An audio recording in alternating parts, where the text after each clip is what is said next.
Hello and welcome to Resource Report, where we share with you important information about local nonprofits and resource organizations that support the community we share, produced by Pathways to Agency. I am your host, Rainmaker. Today we are meeting with 3 members of our local chapter of Food Not Bombs here in Olympia. Please welcome Bobby, B, and L.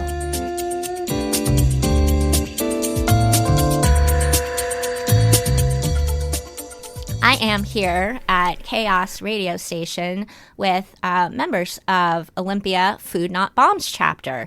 And today we have with us Bobby, L, and B. How are you doing today, guys?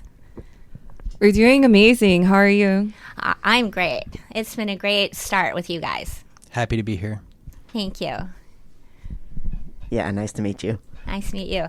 And can you please reintroduce yourselves, your position with Olympia Food Not Bombs, and how did you come to be here with this organization? Okay, my name is Bobby.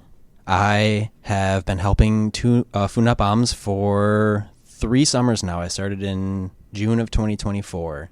My position is pretty much help how I can. I help with cooks, I help with distros, I help with transporting goods, and picking up supplies when needed. When I joined Food Not Bombs in 2024, I had just left my regular job, and I was doing childcare for the people I live with, which was so important for me to have the capacity to be able to be involved with this kind of work. It was the first time I had ever done mutual aid on my own, and I showed up at a cook. I just told this story yesterday. I waited for an hour and a half with another new person for anybody to show up, and then they did, and I have not stopped coming since, and I'm so grateful I waited, because if I had left, I might not have continued trying. So it's been really inspiring for me, and I don't see a future where I'm not helping in mutual aid in some capacity. That's so awesome. Good things come to those who wait. How about you, Al? So my name's Elle, and I, much like Bobby, I also usually help with, like, cook, sometimes distro, sometimes both, sometimes, like, picking up some supplies. I don't have a car, so it's a little harder for me sometimes to, like, transport supplies, but sometimes I get it done. And I've been helping out with Olympia Food Not Bombs for, I think I started in, like, summer 2022. That sounds right. So quite a while now, and I've been a little sporadic. I've been out of town for some of that. But I initially came to Food Not Bombs and other mutual aid projects because actually my therapist suggested that maybe I should find some other ways to sort of like engage in like what I believe in and engage in struggle that were not quite so traumatizing. And well, actually I started doing some other mutual aid stuff first, and then I met some really cool people there who happened to be doing Food Not Bombs, and they were like, you should come help out. And then I started coming to help out, and it turns out that I really like, cooking in a group and giving food to people and stuff, and it's really helped me grow a lot of skills, both in terms of, like, cooking and, like, coordinating logistics stuff, but also in terms of, like, meeting new people and learning to work with them and learning to, like, reach out to people and having to sort of be outgoing and get new people involved, which are things I'm not very naturally inclined to, I would say. But it's been really cool to meet so many lovely people and learn a lot of things. Oh, that's so wonderful, and good for you moving forward with new things. Hi, my name is B, and I started Food Not Bombs last November. It was actually for Thanksgiving Food Not Bombs, and I joined because there was just like a lot of like downfall in my life there, and I think I just like wanted to like transmute that pain and that sadness to the community, like, you know, be productive. And so I remember I saw an Instagram post, I think it was like for Food Not Bombs, and I was like, oh my gosh, like I love cooking, like that is a love language within my family. So I was like, let me use this skill set and like help the community. And I remember I rolled in at the kitchen and I met Bobby, who really like guided me as one of the members, and they really showed me the ropes, and we cooked a huge Thanksgiving feast for the folks. And I think, you know, what made me stick with how it's so relevant in my life, it's because like food is a basic right, and everyone should have access to it. It shouldn't be a privilege. And I think joining this program really drives it home, like how easy it is to create community and how important it is to like feed our neighbors and be there for each other. For sure. Thank y'all so much for sharing that. I really appreciate it.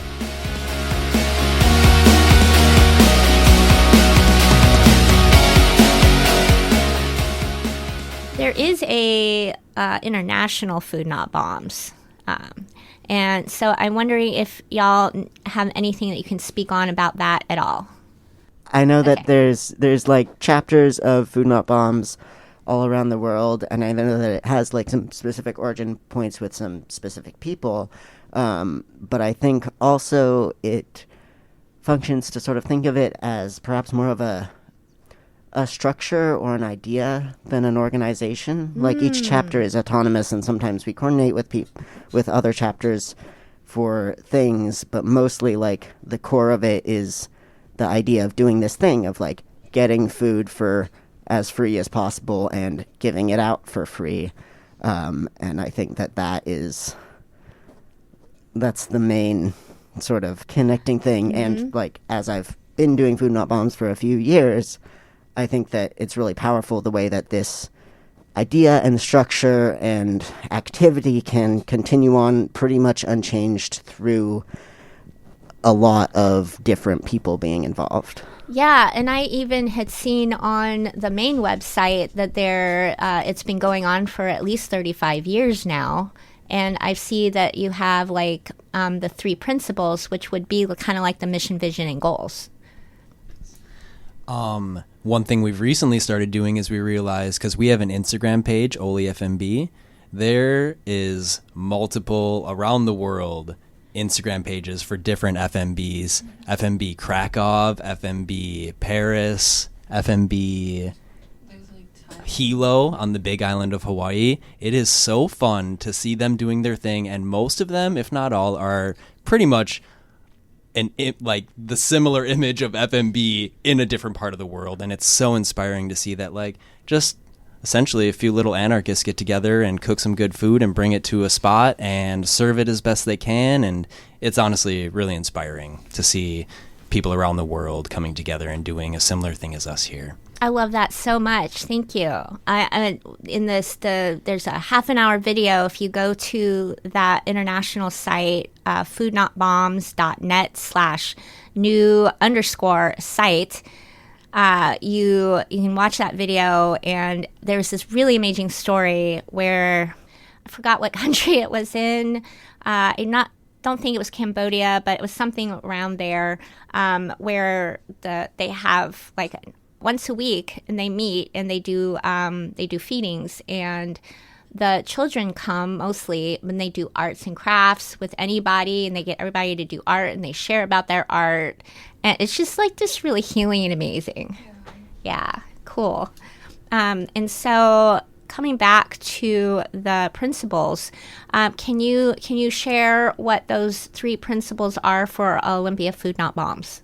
You know, we believe that everybody has a right to being well fed and having food, and that there's a lot of food in the world that goes to waste while a lot of people go hungry, and that's not right, and we can do something about it.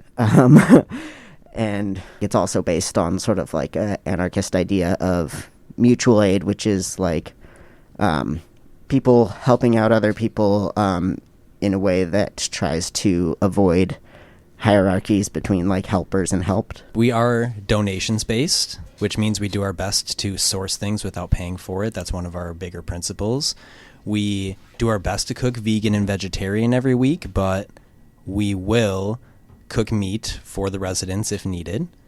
And we are dedicated to nonviolence, which is a huge thing with Food Not Bombs. Like Food Not Bombs, any kind of bombs. I even said fireworks more than once yesterday. We don't bother with like things that promote destruction and violence. We're all about peaceful means of working.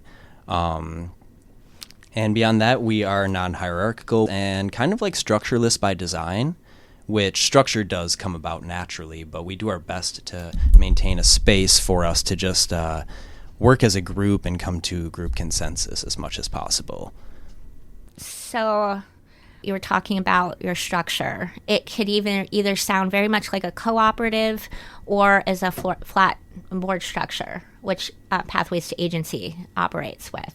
Can you describe your process of your structure? Yeah, sure. So, often we will have several new people for the first time joining a cook or joining a distro. And I love the idea of having it be an open space for new ideas and collaborative as much as possible. Some of us who have more cooking experience or who have done it before will naturally take a step back for new ideas, even if we have ideas to share. So I think it's really important, and we have a lot of understanding amongst the group that we really are working together to make something happen, not anything that's hierarchical or just coming from one person's mind. And we've made so much beautiful food. It's amazing. And then distro as well. Sometimes somebody's like, you know what? We don't bring this. Why don't we bring candles? And it's like, why haven't we been bringing candles? Thank you so much for that idea. So I think it really revolves around the idea of like saving space for everybody in the group to contribute, because some of the more quieter, less confident, softer spoken folks will sometimes take a step back as other people take the lead, and that can just lead to a bit of hierarchy. And I think I really enjoy hearing what so many of our folks have to contribute, because it's a lot.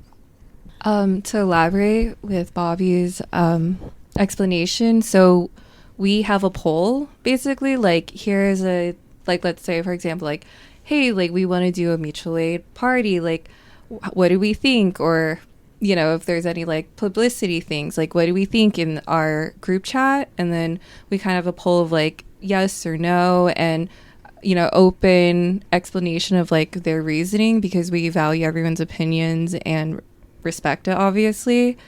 And from there we kind of take a consensus of like what is majority vote, and we go from there. So for example, like cook too, just like what supplies we have, what recipe are we going to make, like we kind of take a poll of like what is easier, what is efficient. So it is a group effort. That's awesome.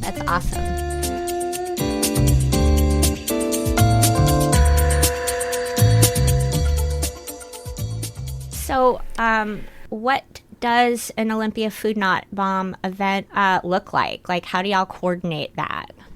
So we'd start the logistics, like, okay, here's a date for, Saturday's cook, and we'll put in different roles. So like Bobby's done a lot of the distro, so Bobby's very consistent with that. Elle has done a lot of the harm reduction, so we would need people to do distro, pick up supplies for harm reduction, pick up supplies for food, just like food bank runs, and then cook. So, and then water. And we would have like all these different slots on our chat, and people could plug in whichever speaks to them as needed. And then once we have an idea of like we have enough members for that Saturday cook distro day, then we put it in motion. So then we have another group chat that's exclusively for cook, and we start discussing what supplies we need, what recipe we're making, and what time we'll meet at the kitchen. And I just want to plug in the Olympia Unitarian Universalist Church has been very helpful, tremendous, because like they provide us a space to make this happen. Truly, like, we're grateful for them. It's like because they're very front facing, and I think it's important to like just, you know, recognize how much good they are doing to the community, and especially like for, you know, we don't have the space for that, and we're so grateful for them providing a space. So thank you, Olympia Unitarian Universalist Church. And then so once from there we start cook. You know, we have all the supplies ready, we have the ball rolling, we communicate via chat for the distro folks, like we'll finish by this time, and usually we have Bobby rolling in, core member of like grabbing supplies, you know, grabbing the food, the harm redux, and the carts to go to our site. And from there, the food is distributed. And yeah, that's all the magic happens. Awesome. I'm excited to share what an average day looks like. And I'm just going to talk about yesterday when we were at the jungle on the 4th of July. Ooh. We were unsure because in the polls on our group chat, we didn't have a lot of support in the few days prior to Saturday. We weren't sure if Cook and Distro was necessarily even going to happen. There was a lot of people out of town, and 4 people that really hadn't cooked for the first time and hadn't helped much at all with FMB showed up and showed out, and we had 5 people on Cook, 5 people on Distro, and it was an amazing day. We showed up at noonish at the UU church and decided we were going to cook potatoes. We grabbed potatoes from a food pantry it was in Tumwater. Somebody brought some potatoes. We got a few more to fill it out. I bought frozen peas on the way. We had some spices. We made delicious mashed potatoes and like kind of like curried peas along with it. And then another member who is fairly new to FNB, at least in the past, they helped several years back, but they cooked hot dogs and veggie dogs on the grill at their house, and we picked it up from them on the way from the church to our encampment site that we go to on Martin Way. So it was amazing. We had music playing, really good conversation as we were cooking. We left the skin on the potatoes, scrubbed them, had 2 huge pots of potatoes boiling, mashed them up. We had one of our committed members be the spice master. I like using that term. So we were like, you are going to decide how this food gets spiced, and we're all going to taste test it. And honestly, it was amazing. We had things like a little bit of za'atar in there. We had salt, enough salt, pepper, a variety of things, honestly, to make it delicious. And we ended up with between 48 and I think 50 servings of mashed potatoes and peas in a container that we put in boxes and got to the jungle hot, or as warm as we could at least. And along with that, the hot dogs were fresh off the grill. We had buns and condiments, and we actually don't do this often, but we just serve the hot dogs to order out of our carts at the jungle. So we showed up with hot food, frozen popsicles that we bought. Yes. 120 waters, which sometimes we do 160 in the summertime. We did run out. But we had a bunch of waters, popsicles, hot dogs, mashed potatoes, peas, harm reduction supplies, which includes things like wound care, which is everything from gauze to Band-Aids of different sizes to something like Neosporin, other things like that. And then harm reduction specifically, which is Narcan, naloxone, nasal Narcan, cleans, a variety of things like that. And that's really an average day. We had 4 carts full of stuff, 5 people pulling carts, which is so helpful because when we show up usually at our spot, there's a lot of people who see us right away and come up, and we're doing our best to get them everything they need or want from our carts. And it's definitely full effort to be like, oh yeah, don't leave before you get a couple oranges or something like that. Make sure you have enough waters. Pet food is a huge one that we bring. We had some wet kitty food that we were giving out yesterday, and that went really quickly. We give more waters to people that have pets because they need the water just as much, obviously. And we were up front in the jungle for, I would say, an hour and a half yesterday. There was a lot of good people that we had conversation with. took us a while to give out, did I say 60 hot dogs? We had about 60. So 48 servings of mashed potatoes and peas, 60 hot dogs with buns. It was honestly an amazing day, and I had so much fun. And we left right around 6 o'clock, our group from the jungle, and I just felt alive after distro yesterday. It was a good day. Oh, that's amazing.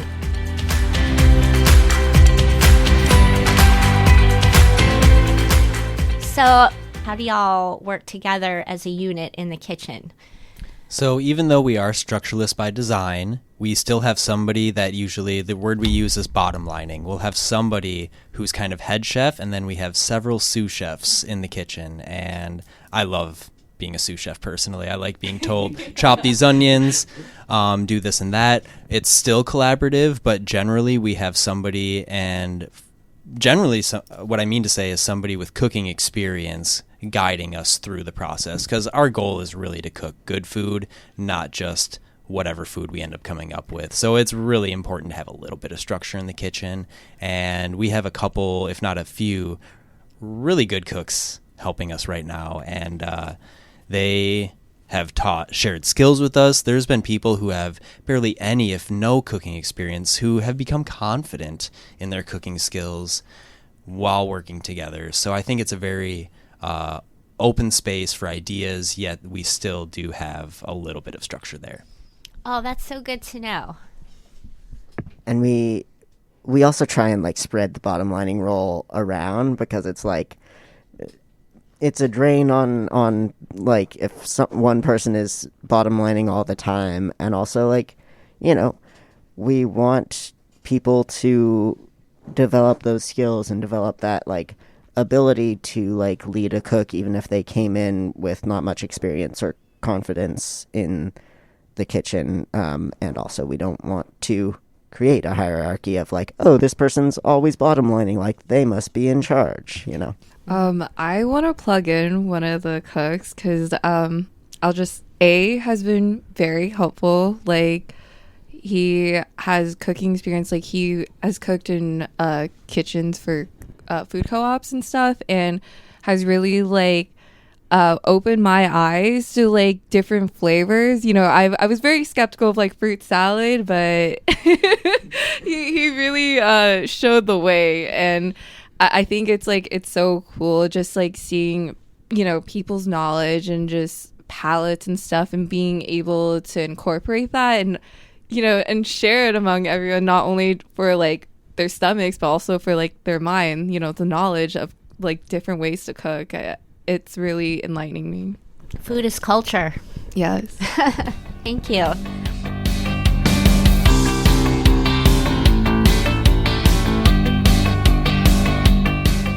So how is the jungle doing? There's so much going on with the city. I would just really love to hear your direct experience with how people are doing there and what's happening, if you are able. Yeah, totally. The residents of the jungle are resilient, but they face the threat of being kicked out every day. Of what? Every day. Yes. They face the threat of being kicked out. It could be tomorrow that local leadership in this area, whether it's Olympia City Council, Lacey City Council, the Regional Housing Council, just decides to cut the funding, which they almost did a few weeks ago, or just bring police force in to evict everybody from their homes. So, and like we know that the city has claimed that the jungle won't be swept for like 18 months to 2 years, and we know that they have claimed that they would find everybody housing. But I am a little skeptical of whether or not we can trust the city's goodwill on this. I think that there's been for a long time a lot of anti-houseless sentiment in city government. And I also think that a lot of times the housing or other alternatives that are provided are not adequate, because a lot of times there's not a lot of privacy, or it's like, oh, you can't have your dog there, or you can't have your partner over for a night. And also, like, the jungle is a community. Like, people take care of each other and look out for each other, like, all the time. People are like, as B was saying, like, people are like, oh, can I have a meal for my wife, for my boyfriend, for my neighbor, my friend? And, like, even I think it would probably be better if people were in a community that also had, like, running water and indoor heating. But a lot of the times the places that they get funneled into might be, like, technically more of buildings, but might take them away from that community that they've formed. To elaborate, I also feel like there's not enough space. I heard it's like first come, first serve for a lot of the folks in the jungle. So even if they were going to, the shelters, it's a probability whether they will get in. And so I think them providing their own space in the jungle, it gives them a sense of, like, independence and autonomy, and, like, to be able to decorate or whatever circumstance they have, what capacity.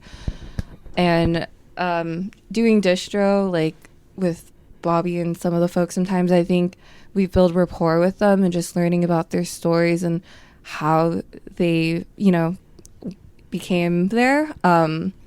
And I think it's important, like, we are privileged enough to have homes, and, like, I think it's, like, important, like, they are our neighbors too. Like, we shouldn't treat them any differently. Like, everything is circumstantial, and we need to support each other. We need to help our community.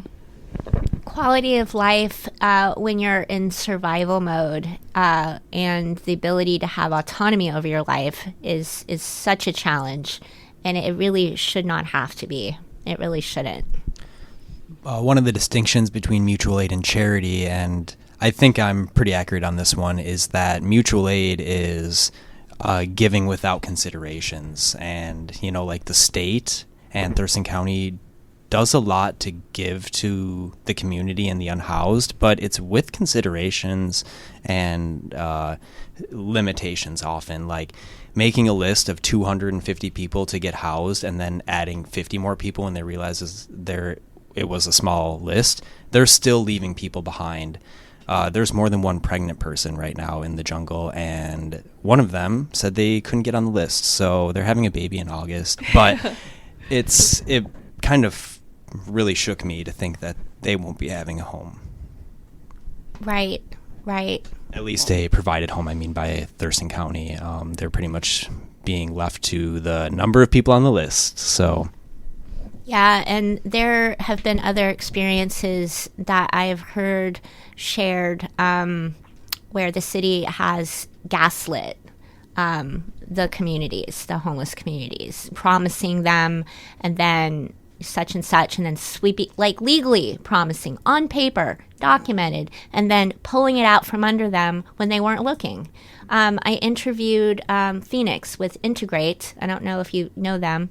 They are actually a 501c3 nonprofit organization founded by individuals that have been in the homeless encampment in order to advocate for themselves and other homeless individuals.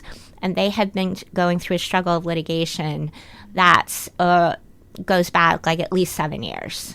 And this is one of our interviews that we did that anyone can go listen to and hear what that story is like that we're referring to these experiences on. Yeah. And I will also say that conditional love, conditional care is not actual love and care. Agreeing with that, like, whether it's on a individual relationship basis or a community basis.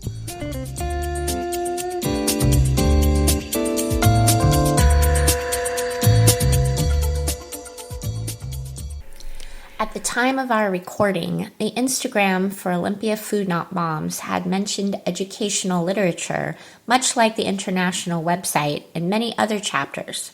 Olympia Food Not Bombs' Instagram has since been updated, however.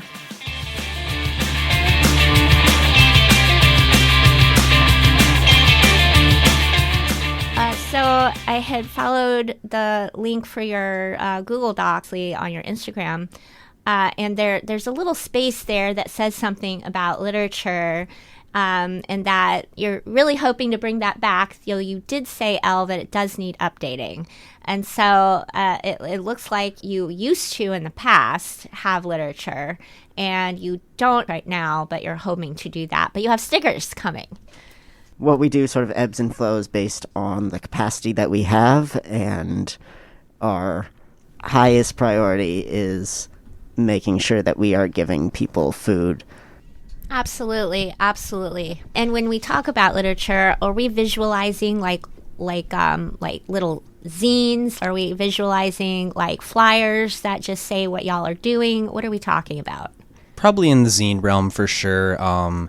We don't hold on to a lot of anonymity, but as far as putting flyers out, it's more of word of mouth, I would almost say, and then social media presence. I don't know exactly how true that is, but flyers is, I guess, the stickers that we post around town and in other places are flyers, essentially, but having something on paper would be good. And we have a poster that I should have brought today. But we do have a poster that we bring to some of our events, because sometimes if somebody asks us to cook for like Radical Pride of Olympia, we did that last year, and we had our little poster saying, hey, we could use volunteer support. Here is a link to our Instagram page and our Venmo, I believe, and that's one of the things that I'm now remembering would be something around literature. Awesome, thank you. Another reason we don't have literature as much anymore is that we these days tend to do mobile distro. Giving away all the food at the front of the jungle is sort of a rarity. A lot of the time we're taking our carts in and walking around, and we do that so that we can like get to more people who can necessarily like make it to a central location, which is accessibility. Yeah. Mm-hmm. You do bring up a good point, and I think we should bring it back. I think it is important educating, especially for new members. And I think it's also just like kind of, reminding like the mission, like food insecurity, like all these topics are relevant and to be educated on it. So thank you for bringing that in. And I think that's something we could definitely incorporate in our programs. Yeah, I think so many people don't even realize just how much food there really is in the world. And it just needs to be distributed properly. It's like, yeah, you can have free food and you can also buy food. You have so many options, but what would it take to reconceptualize what that looks like globally, locally? What would it take? And I think that y'all are definitely doing the good work moving in that direction. Yeah.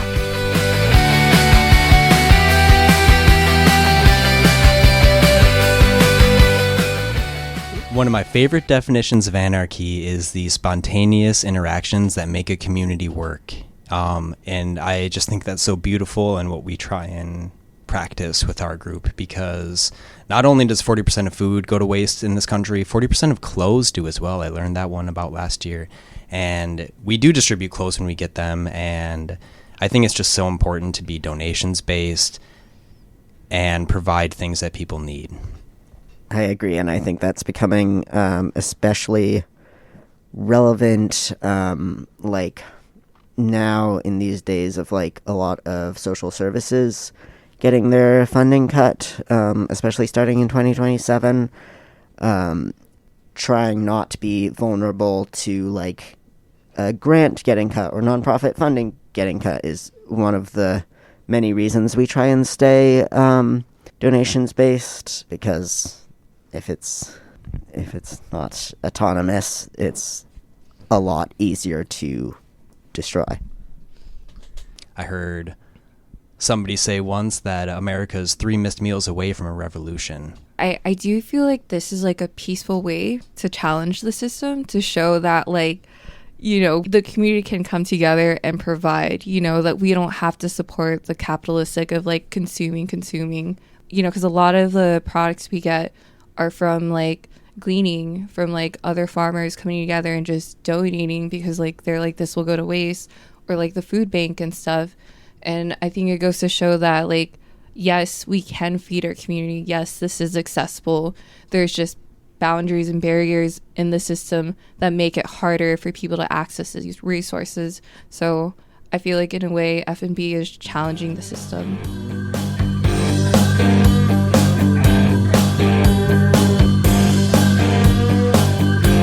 Going back to the different, in the news publications, and we see these incidents where different Food Not Bombs organizations or groups have been blocked.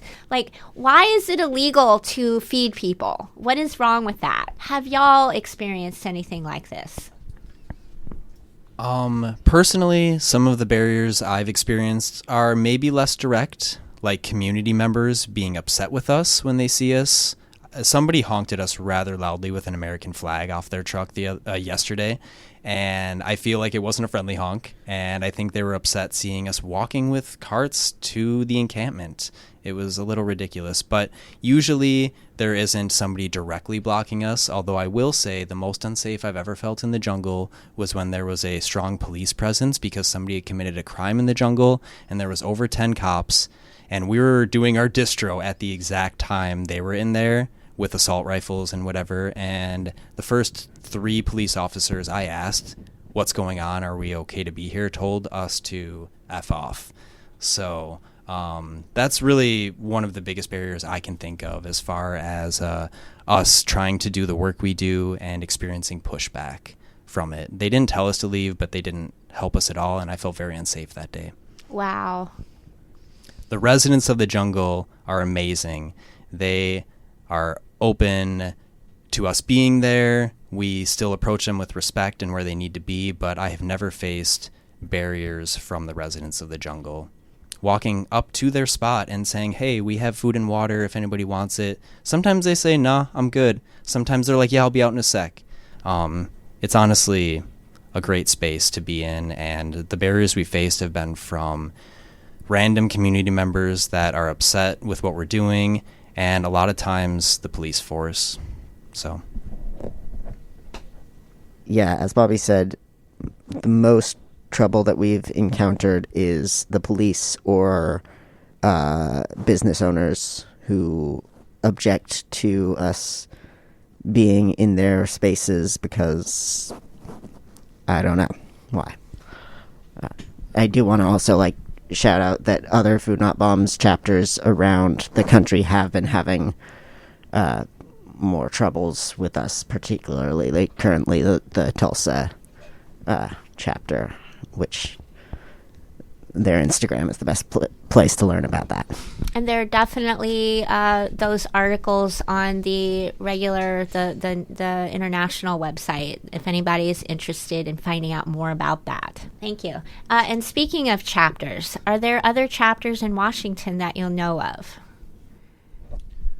We have had people support Olympia Food Not Bombs that have helped with Seattle Food Not Bombs.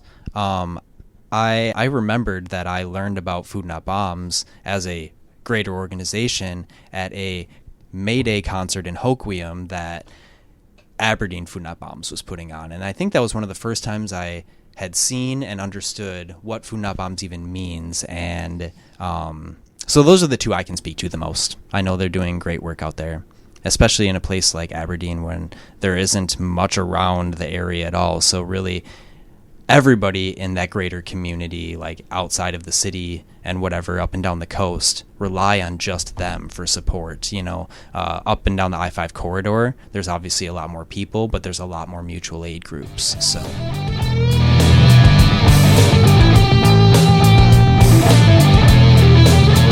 Yes. So how can people get involved?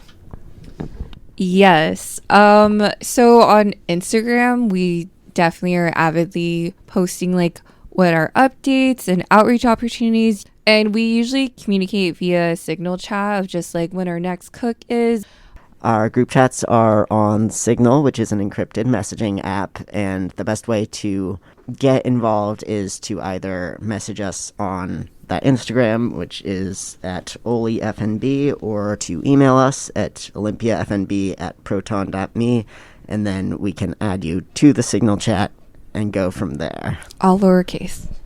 all Okay. lowercase. We hope that, like, you know, if there's any hesitation, like, we don't expect anyone to know, like, anything off the bat, like how to cook, how to distribute. Like, we want to be as collaborative as possible and, like, hope they could bring whatever skill set or just learn from us, you know, like, learn together. And we hope that it's accessible to everyone. That is our mission. Quick addition as far as accessibility goes. Last summer, I teched down when my smartphone broke to a flip phone, and I do not have access to Signal. And I know there's many people who want to get involved with Food Not Bombs that do not use Signal at this time, or either do not want to or can't. You can still be an active member in our group. There's committed folks, friends of mine, in the chat that tell me when something important is going on. Beyond that, if you show up at noonish on Saturdays at the UU Church, you will meet us there, and we will help get you in. That's so good to know. Sometimes we're late. Sometimes it's more like 12:30. So, yeah, if we're not there at noon exactly, maybe wait around a little bit. Punk time is a reality for us. Punk time.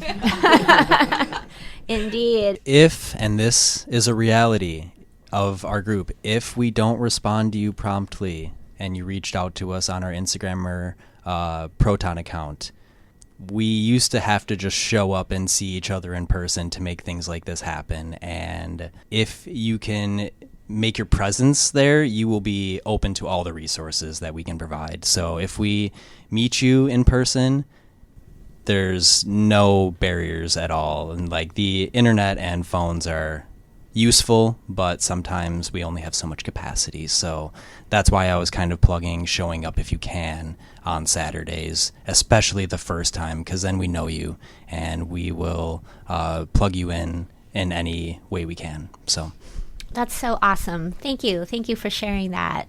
anybody who can't tap in on an average Saturday for Cook or Distro, we would love your support if you're willing in things like we're talking about, helping with our website. B helps so much with our Instagram page, but before that it was a little less active. So if anybody has capacity outside of Saturdays, we really every day of the week could use support in ways people can help us, and that includes things like literature, updating our online presence and such. Awesome. Helping us design a sticker. Oh, yes. And what happens next? Elle and we are avidly on the Instagram looking at the chat because there are a lot of folks who want to donate food. I really want to plug in this one restaurant that's always trying to donate fried chicken. Do you remember? I don't remember which one it is. Oh, so yeah, but just like people like that, you know, like whatever capacity they have, like whether it's food, supplies, like we will coordinate with them of like a time we could pick up the supplies, and from there we put on the Signal chat, does anyone have the capacity to pick up? And you know, for members that are interested in like being part of the Cook and Distro, we tell them to join our Signal chat and we provide the link, and usually once we accept them in, there is like programs and protocols of like what we did just to kind of have like a better understanding of like each programs.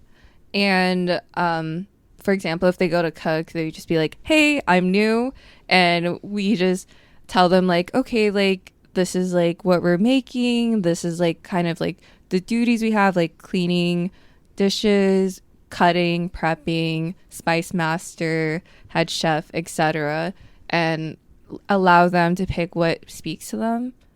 And then for distro, we usually meet at the parking lot. You know, we tell them, communicating via Signal chat, like we're meeting at this parking lot at this time, and we'll have like 3 carts designated, one for food, one for harm redux, one for like pet supplies and other miscellaneous things. And from there, they just help distribute that. And usually there is a flow to it.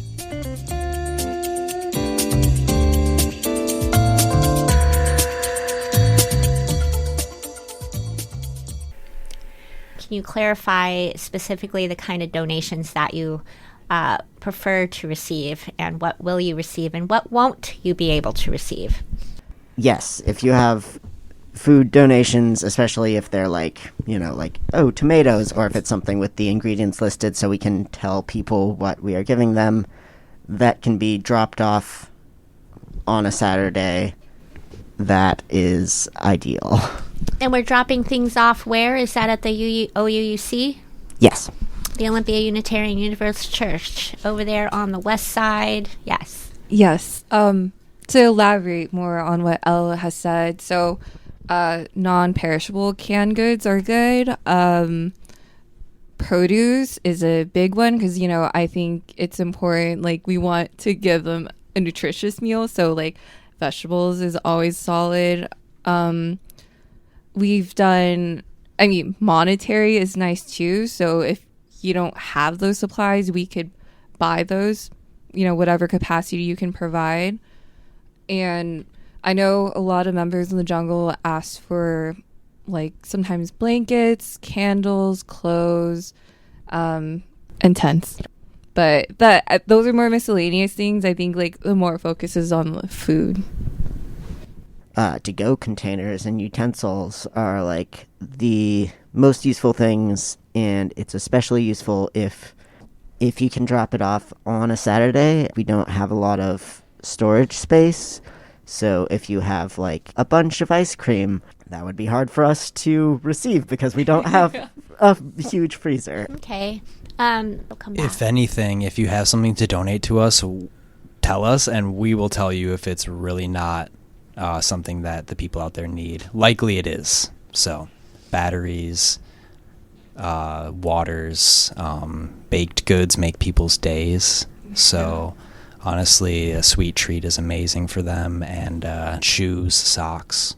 Pet food is super important. There's currently a wish list for baby stuff. And even appliances that need an electric plug-in. There are generators out in the encampment, so don't think, oh, no electricity, anything like that.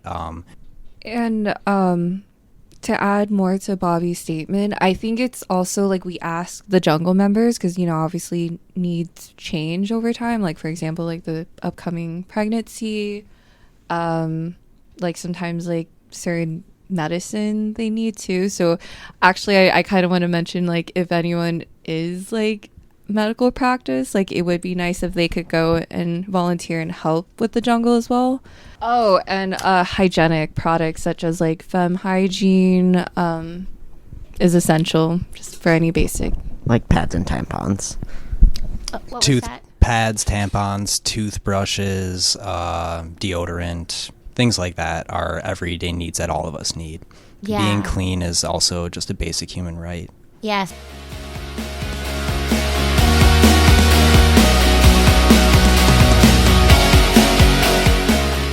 Another major need for the residents of the jungle, and Olympia Food Not Bombs likes to do propane runs where we will show up at the jungle really any time of year because propane is a needed thing, but especially in the winter, and we will try and make it known what day and time we're coming to the residents, and they will bring their propane tanks up to us labeled. We will bring them to a propane refill station, and we really need funds for stuff like that. That's hundreds of dollars just for 20 tanks, let's say. Propane isn't cheap, especially when you're doing a lot of 5-gallon tanks, so we can easily spend $500 on one propane run. And we do have funds that we collect for that, and we almost set aside funds for things like that and do our best to source other stuff for free or for a donation. But there are things that we just need money for. So definitely money will probably directly go towards things like that. Awesome. Thank you. And a propane run, especially in the winter, is a great way for, like, a time when we need monetary donations for sure, but also, like, if you're like, oh, I can't show up to Food Not Bombs regularly, like, I can't commit to that, that's a time when we need a few people who want to dedicate, like, their whole day, but it's just one day to that. And also, especially if you have a car, especially a big car, that's a time when we need to transport a lot of things. Awesome.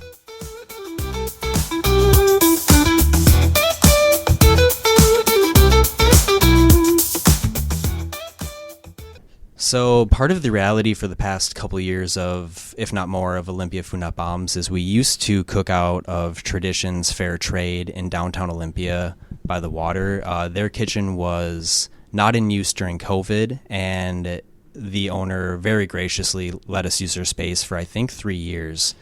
And we had fridge space, dry storage space, freezer space there, a nice kitchen, and we lost that space last fall. And when we lost that space, the group was struggling to find a kitchen to cook out of.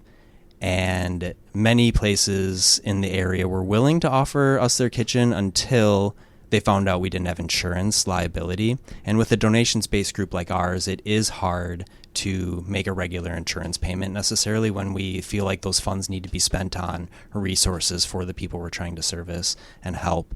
So that brings in the UU Church, the Olympia Unitarian Universalist Church. They were one of the only people at this point, besides Traditions, who said, you can cook in our kitchen, we will pay for your insurance. And right now they're sponsoring us so that we can safely, and they can safely host us and we can cook in our kitchen. And honestly, we would still be cooking out of people's houses or in the park or something like that, making PB&Js if they hadn't stepped up and really given us something that we truly need to make our operation a success.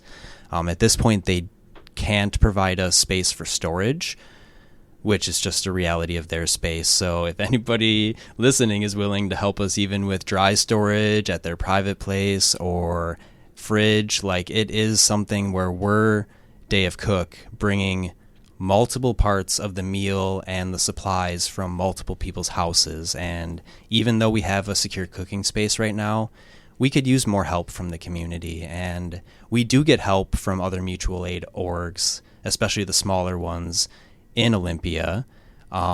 We have members that help with their distros, and they are a part of our groups, and there's a lot of intersectionality between a few of the small mutual aid orgs, and we support each other. When we have extra food, we give it to them. When they have extra clothes, they'll share with us, and I do feel like very much supported by several of the mutual aid orgs in the area. That's awesome. Thank you. Thank you.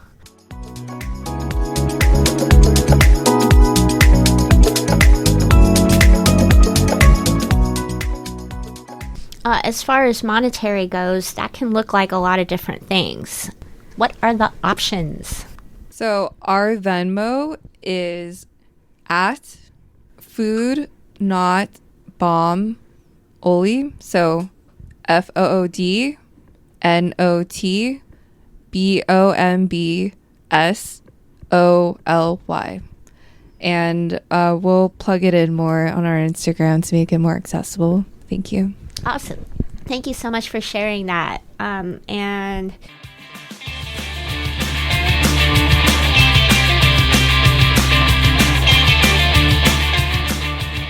so, is there anything else y'all would like to share?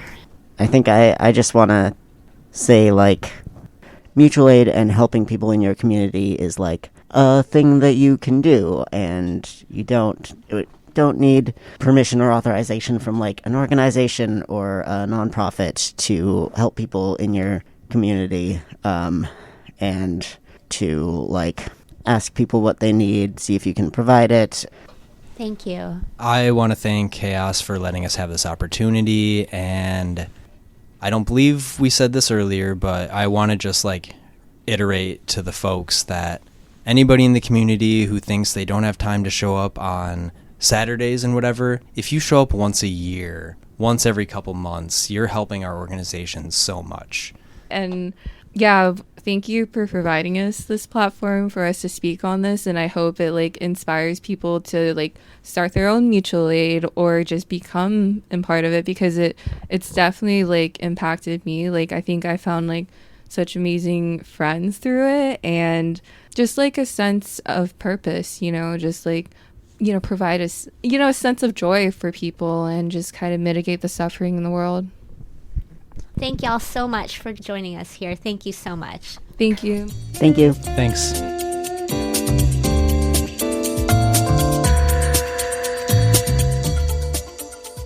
Olympia Food Not Bombs is supporting the residents of our Olympia houseless encampments with food and supplies on Saturdays. If you would like to reach out and find out more, visit their Instagram at OlyFNB. You can message them and also find the link to the international website, foodnotbombs.net/new_site. You can also email our local chapter at olympiafnb@proton.me.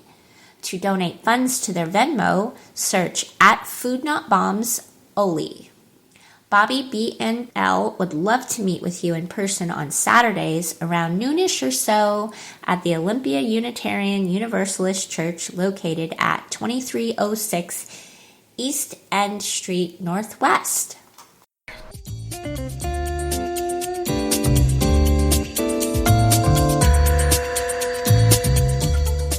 That's it for today's resource report produced by Pathways to Agency.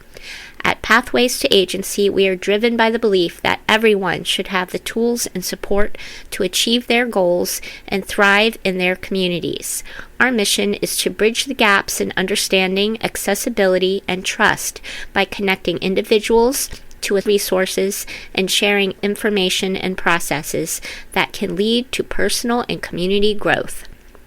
Resource Report offers information about existing and emerging nonprofits and resource organizations. Find out more at pathwaystoagency.org. You can also find our shows archived indefinitely on rss.com/podcasts/resource-report. Chaos Radio is not responsible or liable for any views or opinions expressed in the interviews conducted by Resource Report. Till next time, and thanks for listening.